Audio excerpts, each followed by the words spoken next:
Loan देते हैं, जैसे आपने एफडी की, मुझे लोन की जरूरत है तो बैंक वाला मुझे लोन दे देगा। अब वो लोन क्या ऐसे ही उठा के दे देगा?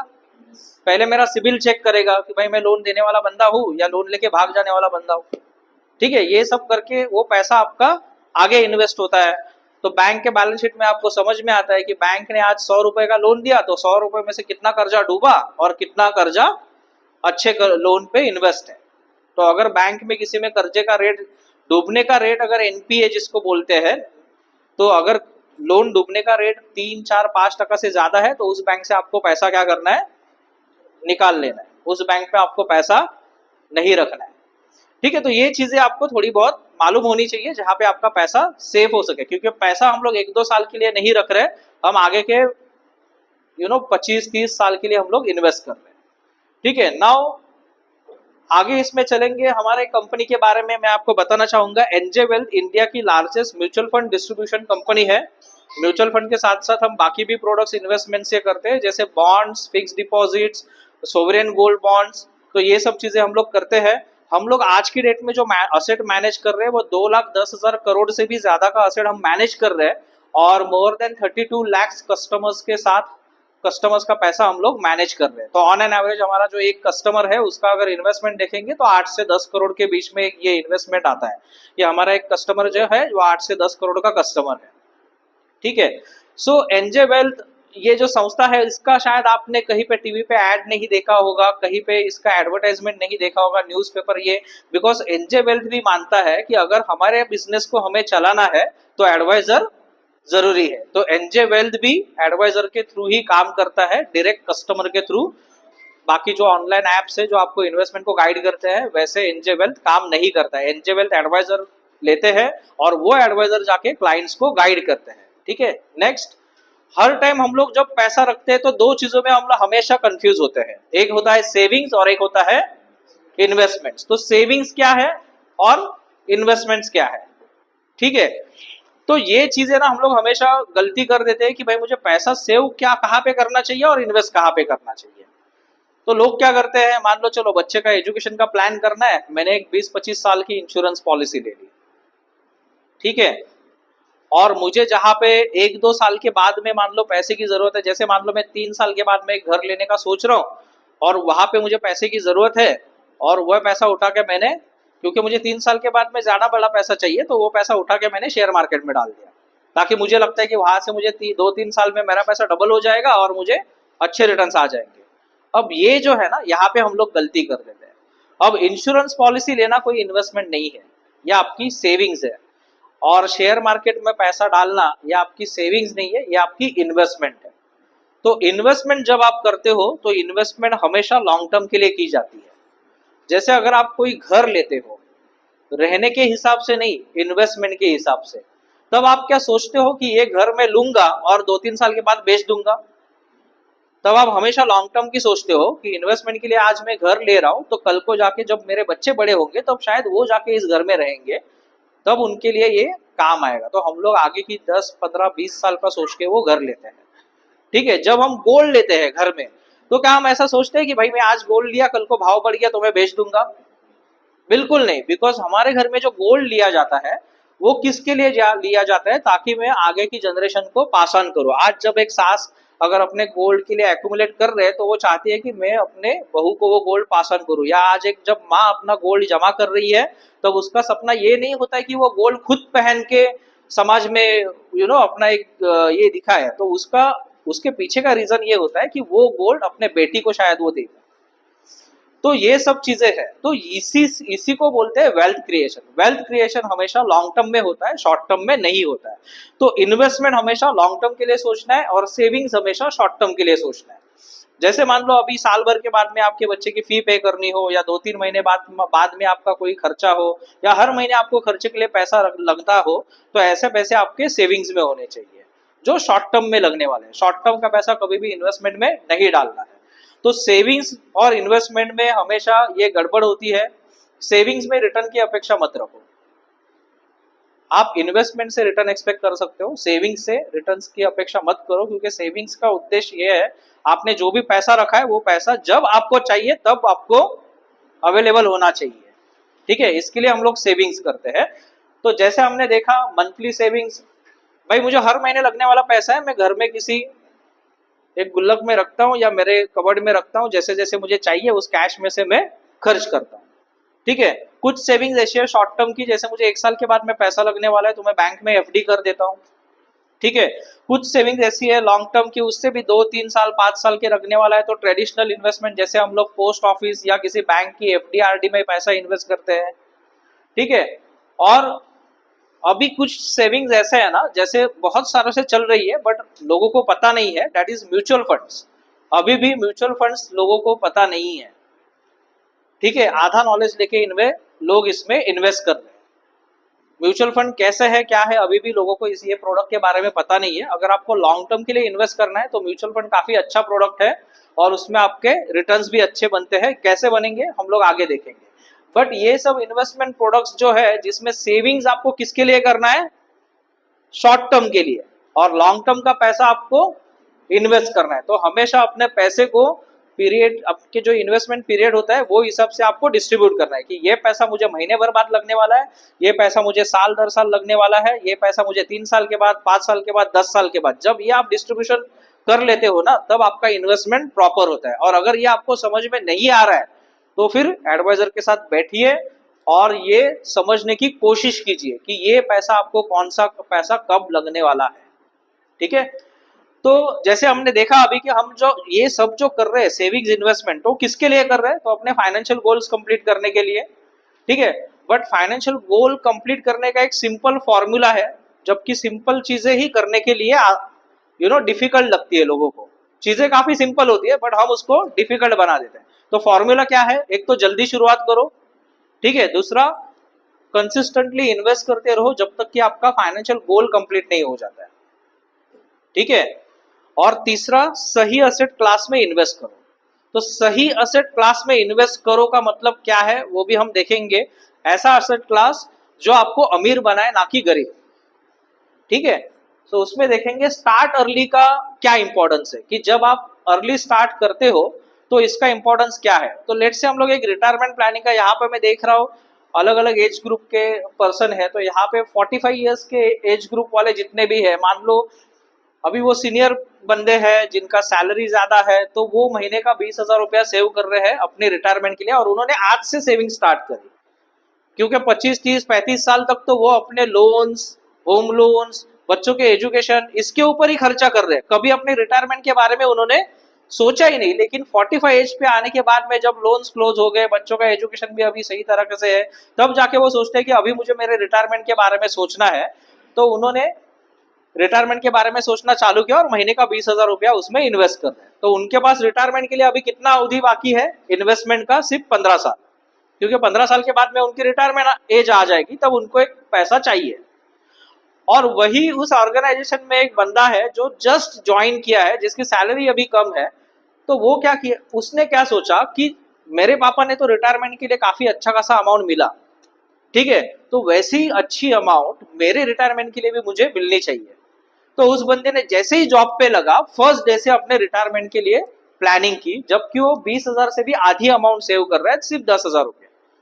ठीक है, बट यही पे एक मैजिक होता है जिसको बोलते हैं power of compounding. Power of compounding मतलब जितना आप पैसे को ज्यादा समय दे उतना आपका पैसा डबल होते जाता है, डबल होते जाता है, डबल होते जाता है, बढ़ता जाता है। सो इस बंदे के पास में रिटायरमेंट के लिए कितना अवधि बाकी है, 35 ईयर्स। 35 ईयर्स। तो जिस बंदे ने जल्दी शुरुआत की उसका रिटायरमेंट कॉर्पस कितना बना, आधा पैसा इन्वेस्ट करके भी 11 करोड़ रुपया।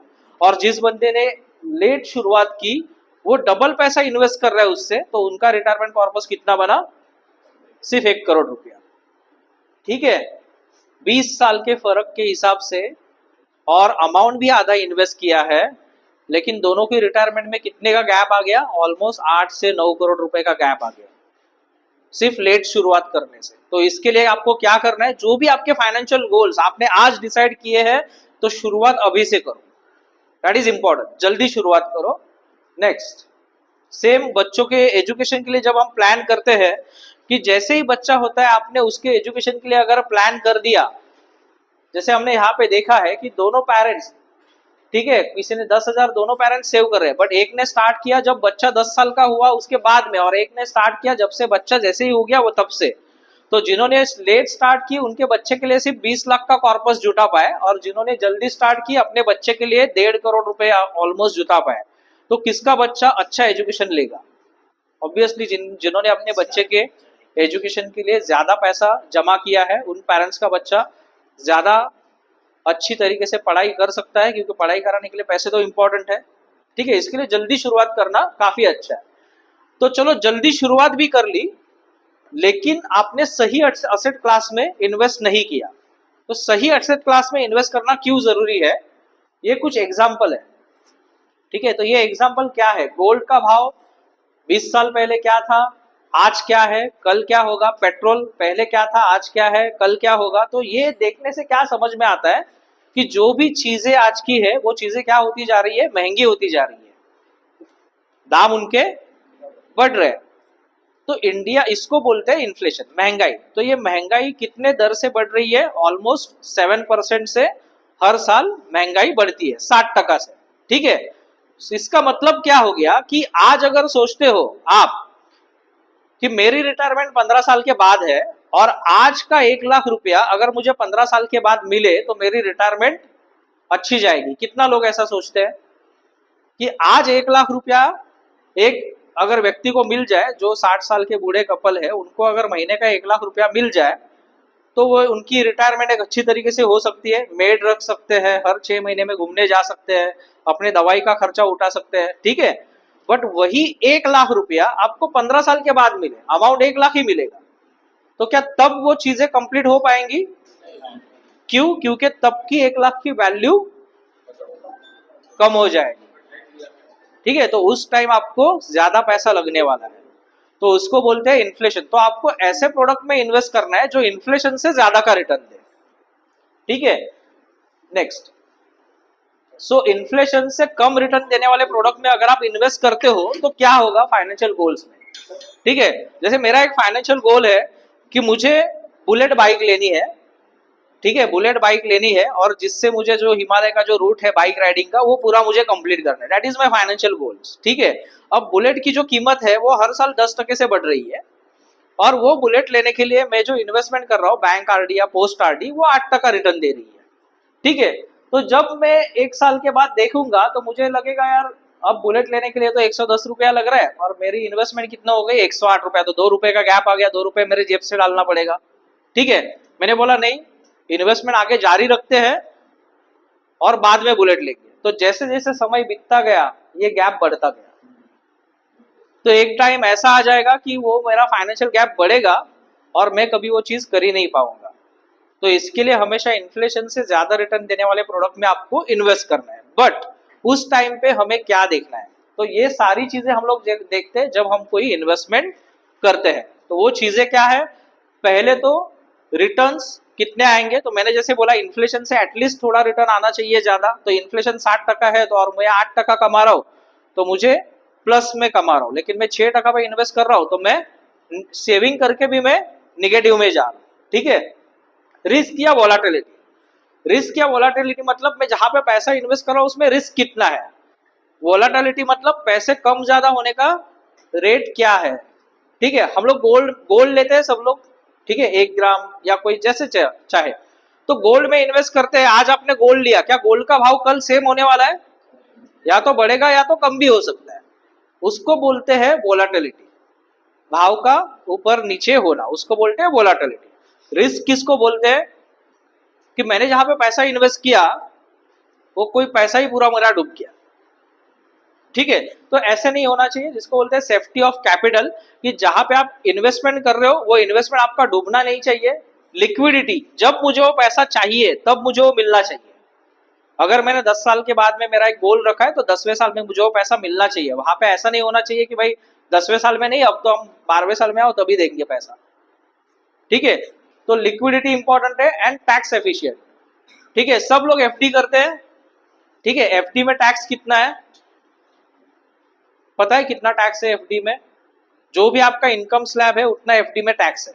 अगर आपका इनकम स्लैब 30% है, मान लो किसी की इनकम 10 लाख रुपए से ज्यादा है, और अगर उस बंदे ने बैंक में एफडी की है 60% के ऊपर, तो उसको 60% ब्याज नहीं मिलता है, उसमें से आपको 30% गवर्नमेंट को टैक्स भरना पड़ता है इंटरेस्ट के ऊपर।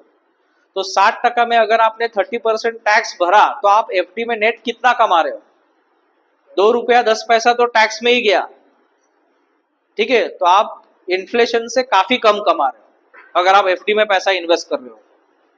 ठीक है, और अगर मान लो चलो टैक्सेशन के हिसाब में आपने किसी सीनियर सिटीजन के नाम पे भी एफडी कर दी जहां पे टैक्स नहीं लगने वाला है, ठीक है, तो भी आप इन्फ्लेशन के हार्डली 1-8% ऊपर कमा लोगे। ठीक है, वही इन्फ्लेशन से हार्डली 1-8% ऊपर कमा लोगे। और इन्फ्लेशन सिर्फ पैसे बढ़ने का ही इन्फ्लेशन ये है या लाइफस्टाइल इन्फ्लेशन भी है? क्योंकि आज के डेट में जब हम स्कूल में थे तब आर्य कॉलोनी के लिए पिकनिक पे लिए जाना मतलब भी एक बड़ी चीज थी। ठीक है, आज के बच्चों की डिमांड क्या है? पिकनिक के लिए उनको आउट ऑफ इंडिया जाना है, उनको इंडिया में भी नहीं जाना है, उनको पिकनिक के लिए कहाँ जाना है? Out of India. इसको बोलते हैं लाइफस्टाइल इन्फ्लेशन।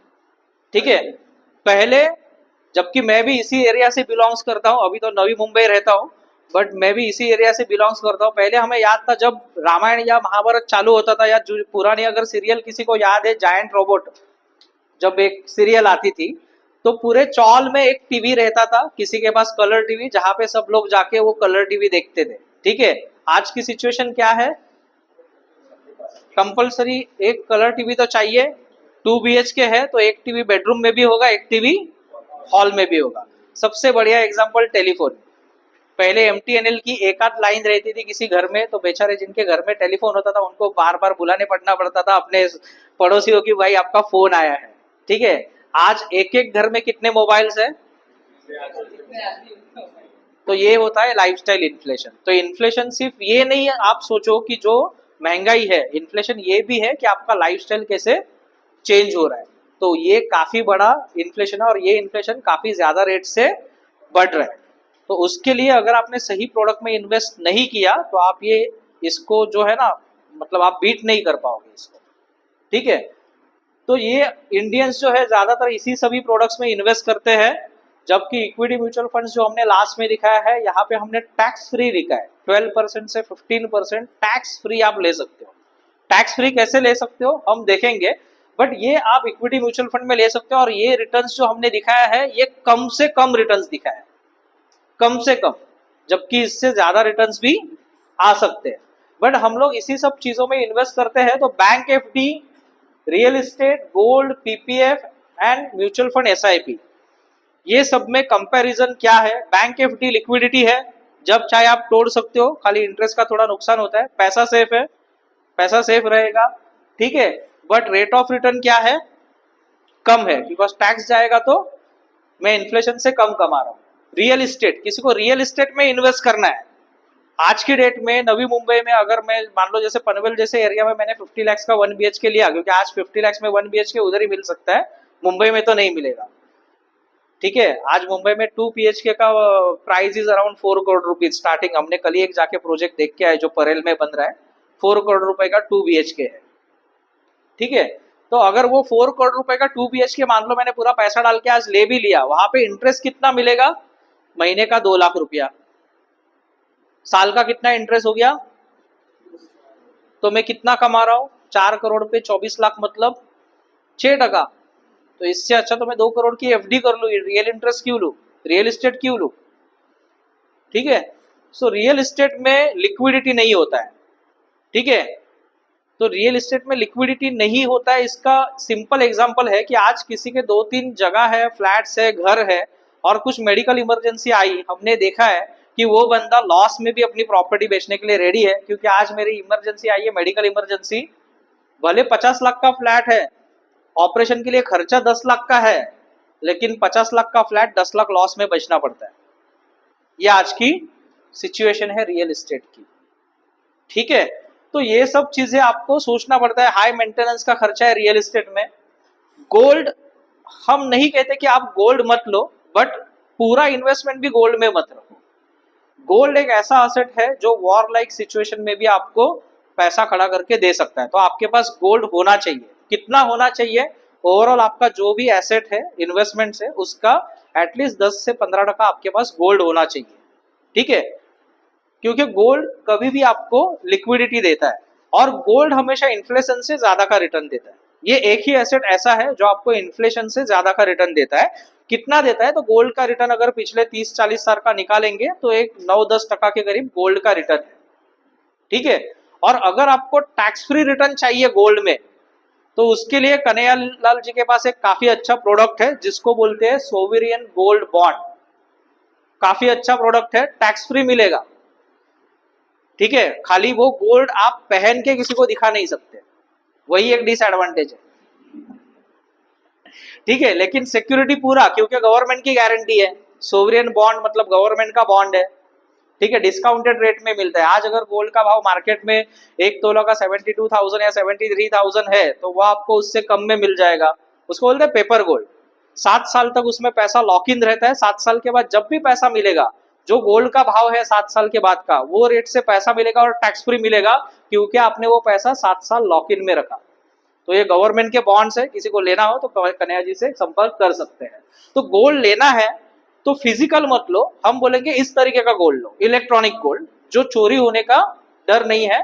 7 साल के बाद में अगर किसी का प्लानिंग है अपने बेटी के शादी के लिए या किसी चीज के लिए, आपको 7 साल के बाद में गोल्ड लगने वाला है, तो आप ये ऐसे बॉन्ड ले सकते हो। क्योंकि फिजिकल गोल्ड जब आप बेचने के लिए जाते हो, आपको जीएसटी भी लगता है और कैपिटल गेन भी लगता है। कैपिटल गेन मतलब प्रॉफिट के ऊपर भरा जाने वाला टैक्स, उसको बोलते हैं कैपिटल। ठीक है, पीपीएफ, पीपीएफ क्यों लोगों को अच्छा लगता है? पीपीएफ में अभी रेट ऑफ इंटरेस्ट कितना चल रहा है फिलहाल? पीएफ या पीपीएफ में 7.2%, 7.1% या 7.2%। ठीक है, बट फिर भी पीपीएफ लोगों को अच्छा लगता है क्योंकि पीपीएफ में बड़ा पैसा मिलता है लोगों को 15 साल के बाद। पीपीएफ में बड़ा पैसा मिलता है लोगों को 15 साल के बाद में। क्यों मिलता है बड़ा पैसा? निकाल ही नहीं सकते, लॉक इन। ठीक है, तो जब हमने बोला पैसा कब बनता है, जब आप पैसा लॉक कर दोगे, उसको निकालोगे नहीं, तब आपका पैसा बनेगा। पीपीएफ में क्यों बड़ा पैसा बनता है? क्योंकि वो लॉक इन में है, 15 साल निकाल ही नहीं सकते, और 15 साल नहीं निकाल पाते हैं तो कंपाउंड इंटरेस्ट से वो आपको बड़ा पैसा पीपीएफ में मिलता है। ठीक है, तो इसके लिए भी एक काफी अच्छा ऑप्शन है जो हम आपको बताएंगे। पीपीएफ जैसा रिटर्न, पीपीएफ जैसी सिक्योरिटी और पीपीएफ से ज्यादा रिटर्न्स, वो कौन सा प्रोडक्ट है हम देखेंगे। तो इसके बीच में ये सभी चीज को म्यूचुअल फंड्स बीट करता है। लिक्विडिटी है, इन्फ्लेशन से ज्यादा रिटर्न है। हम ये नहीं बोलते कि हम आपको 40-50% का रिटर्न देंगे। आप रिटर्न कितना एक्सपेक्ट करो? 12 से 15% मिनिमम। मार्केट अच्छा है, जैसे कोविड में था, जिन लोगों ने मार्च 2020 को इन्वेस्टमेंट किया है, मार्च 2023 को उनकी इन्वेस्टमेंट उठा के देख लेना, ऑलमोस्ट डबल से ज्यादा हो गई 3 साल में। पर इसका मतलब ये नहीं कि हर 3 साल में आपकी इन्वेस्टमेंट डबल हो गई, क्योंकि मार्केट का एवरेज रिटर्न ये 17% है। ठीक है, तो वहां पे आप 15% एटलीस्ट मिनिमम एक्सपेक्ट कर सकते हो अगर आप पैसा 7-8 साल तक इन्वेस्टेड रखो तो, ना ही 1 साल में। ठीक है, तो म्यूचुअल फंड में ये सभी चीजें हैं। अच्छा, म्यूचुअल फंड में आपका पैसा कहाँ पे आगे इन्वेस्ट हो रहा है वो भी आपको समझ में आता है, और हर महीने आपको वो स्टेटमेंट आती है। ठीक है, जैसे सर ने बोला कि काम करके हम अपने सपने पूरे करते हैं। ठीक है, लेकिन जब हम किसी के लिए काम करते हैं तो किसी दूसरे के सपने पूरे करते हैं। ठीक है, अब जो बंदा ओनर है और आपको किसी चीज की ओनरशिप लेनी है, तो आप क्या करना पड़ेगा? अगर आपको रिलायंस की ओनरशिप खरीदनी है तो आपको क्या करना पड़ेगा? शेयर्स खरीदना पड़ेगा रिलायंस का, तब आप रिलायंस के ओनर बन जाओगे, दैट मीन्स पार्टनर। ठीक है, लेकिन यही चीज आपको 25-30 कंपनियों के शेयर्स खरीदने हैं तो आपको कितना पैसा डालना पड़ेगा? एक बजाज फाइनेंस का शेयर्स खरीदना है तो 7,000 हो गया, आयशर मोटर का शेयर खरीदना है। ठीक है, तो अगर ये 25-30 कंपनी की ओनरशिप लेनी है तो आप महीने 1,000 रुपए के एसआईपी से भी उसकी 25-30 कंपनियों की ओनरशिप ले सकते हैं, क्योंकि एसआईपी का पैसा आपके 1,000 रुपए भी ये 25 से 30 कंपनी में इन्वेस्ट होते हैं, अच्छी कंपनियों में इन्वेस्ट होते हैं, ना कि डूबने वाली कंपनियों में।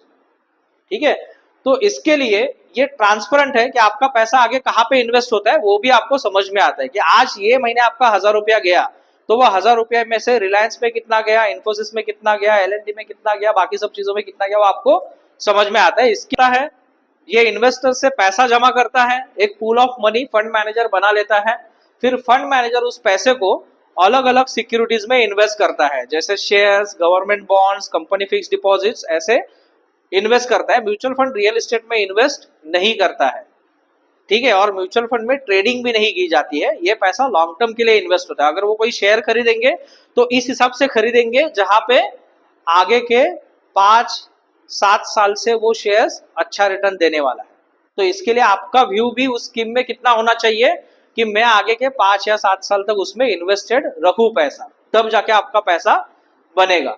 उस सिक्योरिटी से जो रिटर्न जनरेट होता है इन्वेस्टमेंट के ऊपर, वही रिटर्न वापस इन्वेस्टर्स को मिल जाता है। तो म्यूचुअल फंड इस तरीके से काम करता है, जिसके लिए हम लोग कुछ नॉमिनल फी चार्ज करते हैं 2 से 2.5% मैक्सिमम, ठीक है। जैसे जैसे फंड की साइज बढ़ती जाती है हमारे फीस कम होते जाते हैं। नेक्स्ट, ये सभी प्रोडक्ट्स के हमने एक डेटा लिया हुआ है कि हर एक प्रोडक्ट में अगर किसी ने गोल्ड में इन्वेस्ट किया है 1 लाख रुपया 15 साल पहले, तो आज उसकी वैल्यू कितनी है, और अगर किसी ने म्यूचुअल फंड के इक्विटी स्कीम में इन्वेस्ट किया है तो आज उसकी वैल्यू कितनी है।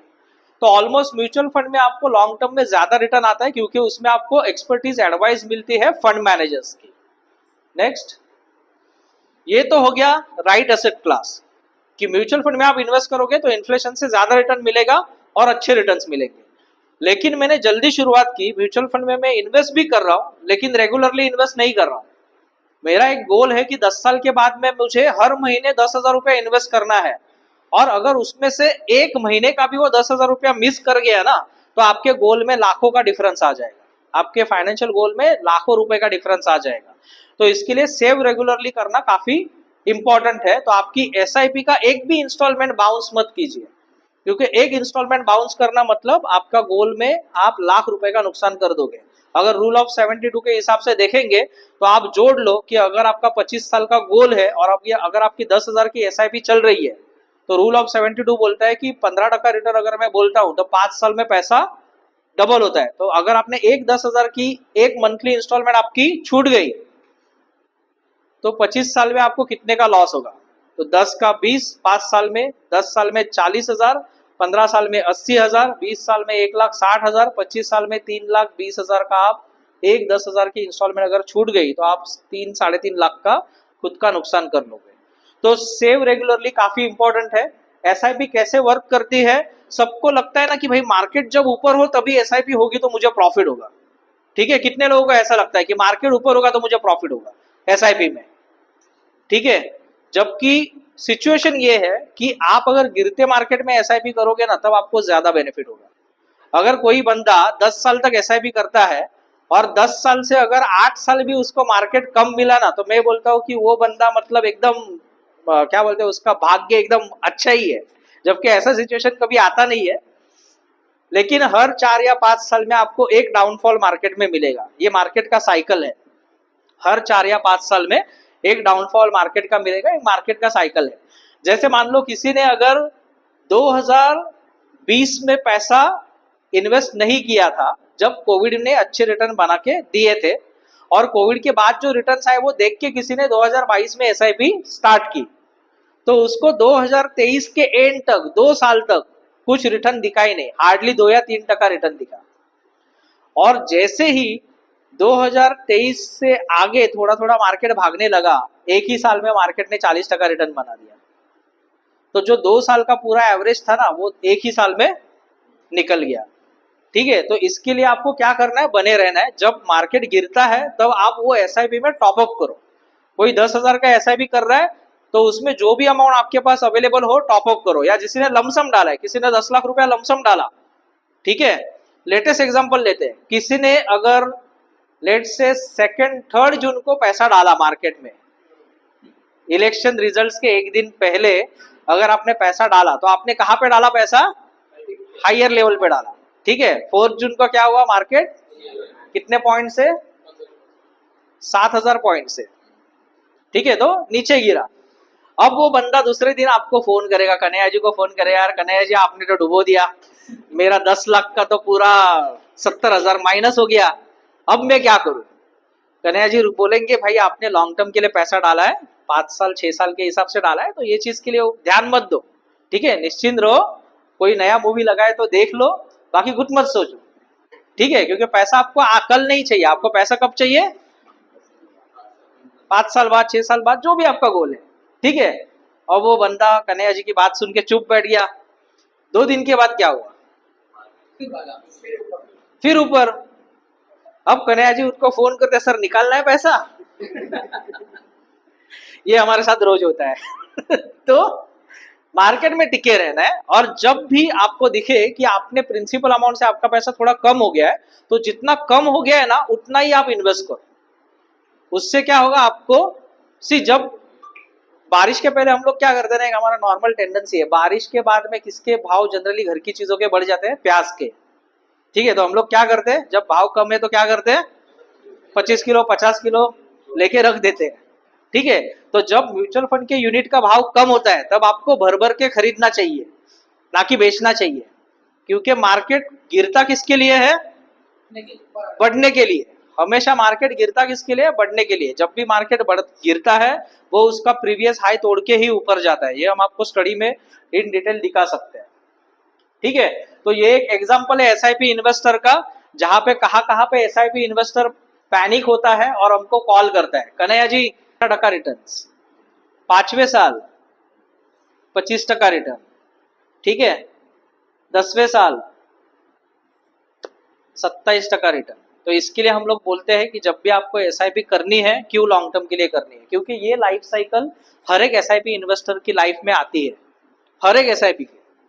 ऐसा कभी नहीं होगा कि एसआईपी इन्वेस्टर सिर्फ प्रॉफिट और प्रॉफिट ही देखेगा। अगर लॉन्ग टर्म के लिए आप देखें तो ये एक फ्लेक्सी कैप स्कीम है, जिसमें सभी तरीके के कंपनियों के शेयर्स होते हैं, बड़ी कंपनियां, छोटी कंपनियां। उसने भी आपको 18% रिटर्न लॉन्ग टर्म में बना दिया, ठीक है? तो हम बोलते हैं कि आप ये भी एक्सपेक्ट मत करो, आप 15% रिटर्न कम से कम एक्सपेक्ट कर सकते हो अगर आप मार्केट में 8-10 साल के ऊपर इन्वेस्टेड हो। नेक्स्ट, अब ऐसा, ठीक है, इसका एग्जांपल है, मेरा 20 साल का गोल है।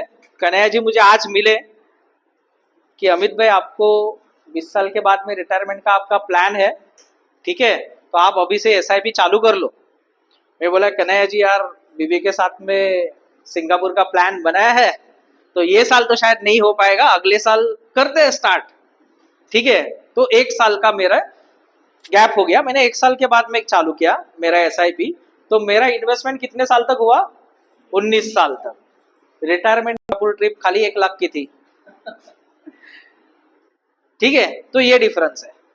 नेक्स्ट, ये एवरेज रिटर्न्स हमने दिखाया है म्यूचुअल फंड एसआईपीज में कितने एवरेज रिटर्न बने